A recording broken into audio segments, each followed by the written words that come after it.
Complete JDBC tutorials के इस playlist में स्वागत आप सभी का फिर से एक बार।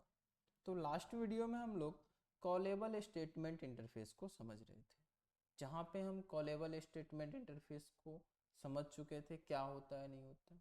उसी वीडियो में हम डिस्कस किए थे कि जो कॉलेबल स्टेटमेंट इंटरफेस है हमारे पास, ये चाइल्ड इंटरफेस है। तो चाइल्ड इंटरफेस किसका है? तो सबसे पेरेंट था हमारे पास statement interface. Statement interface then इसके चाइल्ड थे प्रिपेयर स्टेटमेंट इंटरफेस।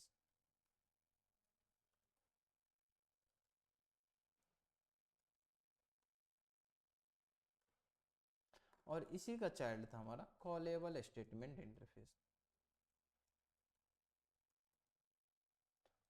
तो अगर चाइल्ड है तो चाइल्ड और पेरेंट के बीच में क्या रिलेशन है, इनहेरिटेंस में हम लोग जावा में समझ चुके हैं। तो अगर चाइल्ड है तो वो सारे प्रॉपर्टी जो स्टेटमेंट के पास है, प्रिपेयर्ड स्टेटमेंट के पास है, वो सब इसके पास अवेलेबल था। बट जो कॉलेबल स्टेटमेंट इंटरफेस है, इसका यूज हम लोग जेडीबीसी में स्टोर्ड प्रोसीजर्स और फंक्शंस को कॉल करने के लिए यूज करते हैं, समझ चुके थे। जिसमें हम जो लास्ट वीडियो था उसके अंदर में स्टोर्ड प्रोसीजर्स को कैसे क्रिएट करेंगे और कैसे उसको यूज करेंगे अपने जेडीबीसी प्रोग्राम्स में समझ चुके थे।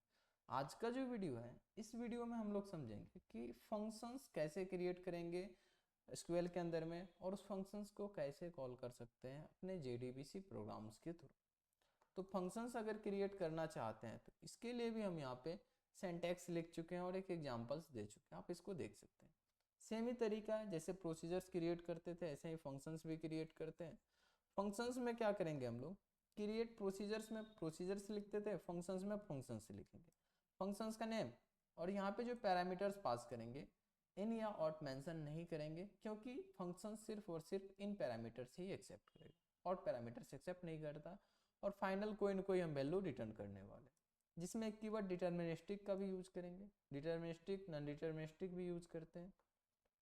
अगर डिटेल में फंक्शंस या प्रोसीजर्स को समझना है तो एसक्यूएल प्लेलिस्ट वर्क जो हमारे पास है, एसक्यूएल जहाँ पे हम पढ़ा है उस प्लेलिस्ट को आप एक्सेस कर लीजिए। वहाँ पे डिटेल में हम लोग समझे थे कि फंक्शंस क्या होता है, प्रोसीजर्स क्या होता है, कैसे क्रिएट करते हैं, बहुत एग्जाम्पल्स देखे थे। इस वीडियो में हम इसके बारे में ज़्यादा डिस्कस नहीं करेंगे, एक फंक्शंस क्रिएट करेंगे और उस फंक्शंस को हम अपने जावा प्रोग्राम्स के थ्रू कैसे एक्सेस कर सकते हैं वो समझेंगे। तो चलिए अपने एसक्यूएल वर्कबेंच में आ जाते हैं।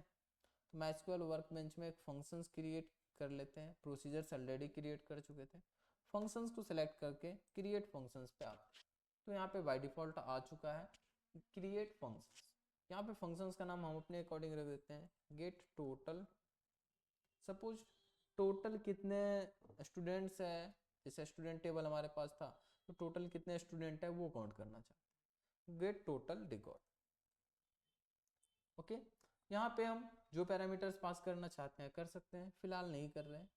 बट एक चीज़ यहाँ पे मेंशन कर देंगे डिटर्मिनिस्टिक। डिटर्मिनिस्टिक किस लिए? क्योंकि हम यहाँ पे दो चीज़ें पास करते हैं, या तो डिटर्मिनिस्टिक या नॉन डिटर्मिनिस्टिक। यहाँ पे इसको इसलिए पास करते हैं, हमें बताना होता है कि जो फंक्शंस क्रिएट कर रहे हैं वो डिटर्मिनिस्टिक है या नॉन डिटर्मिनिस्टिक, तो इसलिए यहाँ पे पास करते हैं। और डिटेल में तो उसको हम एसक्यूएल वाले वीडियो में कवर कर चुके हैं, आप वहाँ पे देख सकते हैं। फिलहाल हम एक आगे बढ़ते हैं। अभी अगर हम रिटर्न करना चाहते हैं तो वन नहीं है, हम टोटल रिकॉर्ड को रिटर्न करना चाहते हैं, तो टोटल के नाम से एक वेरिएबल बना लेंगे, उसको हम रिटर्न कर देंगे। ठीक है, तो टोटल के नाम से वेरिएबल तो अभी बना ही नहीं, यहाँ पे हम डिक्लेयर कर लेते हैं। एक कीवर्ड है हमारे पास डिक्लेयर कीवर्ड, इसके साथ हम लोग वेरिएबल्स को डिक्लेयर करते हैं। इसका data type suppose int mention किए, और डिफॉल्ट वैल्यू अगर मेंशन करना चाहते हैं तो डिफॉल्ट कीवर्ड है, डिफॉल्ट के साथ मेंशन कर दिए, डिफॉल्ट वैल्यू 0 है। अब यहाँ पे हम यहाँ पे क्या करेंगे, तो यहाँ पे हम लोग क्वेरी लिख लेंगे, जिस क्वेरी के थ्रू डाटाबेस से एक्सेस करेंगे डाटा। तो सेलेक्ट स्टार, स्टार लिखेंगे तो रिकॉर्ड आ जाता है। तो सपोज करो कि काउंट लिख लेते हैं, काउंट फंक्शंस को यूज कर लेते हैं, जहाँ पे हम स्टार मेंशन कर देंगे, टोटल रिकॉर्ड काउंट कर। उसको बोलते हैं कि आप टोटल में लेके आ जाइए इसको, किससे? तो फ्रॉम स्टूडेंट टेबल से, क्योंकि स्टूडेंट टेबल से ही रिकॉर्ड हम फाइंड करने वाले। फंक्शंस हमारा रेडी हो चुका है, तो इसको हम लोग अब क्रिएट कर लेते हैं। Apply, then again apply, functions create हो चुका होगा, यहाँ पे देख सकते हैं। ओपन कर लेते हैं इसको। अब इसको अगर हम एग्जीक्यूट करें यहाँ से तो फंक्शंस हमारा एग्जीक्यूट हो चुका है, टोटल 4 आ चुका है। इसी को अब हम चाहते हैं अपने जावा प्रोग्राम्स के थ्रू एक्सेस करना। तो हम लास्ट वीडियो में कॉलेबल में देखे थे कि कैसे हम किसी प्रोसीजर्स को कॉल करते हैं। अब यहाँ पे हम फंक्शंस को कॉल करेंगे। तो ऑब्जेक्ट क्रिएट किए थे, देन यहाँ पे हम कॉल किए थे किसको, तो प्रोसीजर्स को। तो यहाँ पे मेंशन कर देते हैं कॉल स्टोर्ड प्रोसीजर।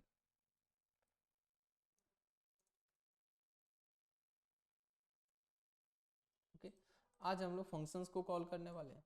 थोड़ा सा इसमें से कमेंट कर दे रहे हैं क्योंकि फंक्शंस के बाद प्रोसीजर्स के बाद इसी में हम फंक्शंस को क्रिएट कर लेते हैं। ठीक है, तो नीचे हम लोग यहाँ पे फंक्शंस को कॉल कर लेते हैं, कॉल स्टोर्ड फंक्शन। तो कॉल कर लेते हैं। इसके लिए भी हमें कॉलेबल स्टेटमेंट का ही ऑब्जेक्ट क्रिएट करना होगा। तो क्रिएट कर लेते हैं कॉलेबल स्टेटमेंट का ऑब्जेक्ट। तो कॉलेबल स्टेटमेंट कहाँ मिलेगा, तो कॉलेबल मिलेगा हमें एसक्यूएल पैकेज के अंदर में। तो इसका ऑब्जेक्ट क्रिएट कर लेते हैं, एसएमटी के नाम से सब कुछ क्रिएट कर लेते हैं, जैसे वहाँ पे भी किए थे हम लोग एसटीएम, कुछ भी नाम से यहाँ पे क्रिएट कर लेते हैं स्टेटमेंट। इक्वल टू कनेक्शन जो हमारे पास ऑब्जेक्ट है उसी से हम लोग इसका ऑब्जेक्ट मांगते थे, तो मांग लेते हैं प्रिपेयर कॉल। और यहाँ पे हम क्या करते थे, अपने फंक्शंस को पास करते थे। तो हम पीपीटी में ऑलरेडी मेंशन कर चुके हैं कि कैसे आप लोग कॉल कर सकते हैं। तो अगर फंक्शंस को कॉल करना है तो यहाँ पे मेंशन कर चुके हैं कि कॉल लिखेंगे, फिर से अपने फंक्शंस का नाम लिखेंगे और जो भी पैरामीटर्स है, अभी तो हमारे केस में नहीं है पैरामीटर्स तो कोई नहीं, और इक्वल टू लगा देते हैं, रिटर्न टाइप में क्वेश्चन मार्क ऐड कर देते हैं क्योंकि फंक्शंस कुछ ना कुछ रिटर्न करेगा। तो वही काम हम लोग यहाँ पे कर लेते हैं, रिटर्न टाइप मेंशन कर लेंगे।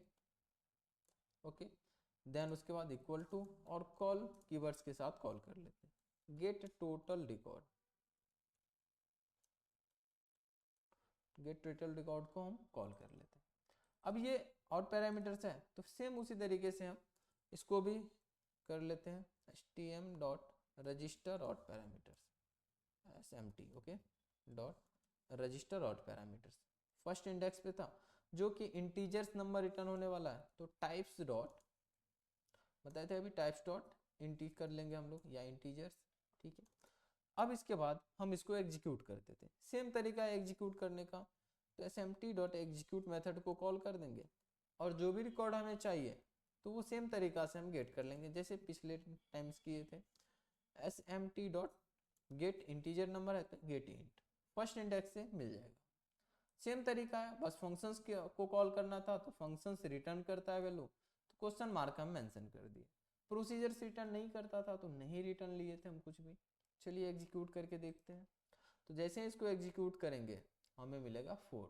वहाँ पे भी अभी एग्जीक्यूट करके देखे थे तो रिकॉर्ड टोटल 4 मिला था, क्योंकि ये स्टूडेंट टेबल्स के अंदर में टोटल 4 रिकॉर्ड है, चेक कर सकते हैं 4 रिकॉर्ड है तो 4 ही यहाँ पे मेंशन हुआ है।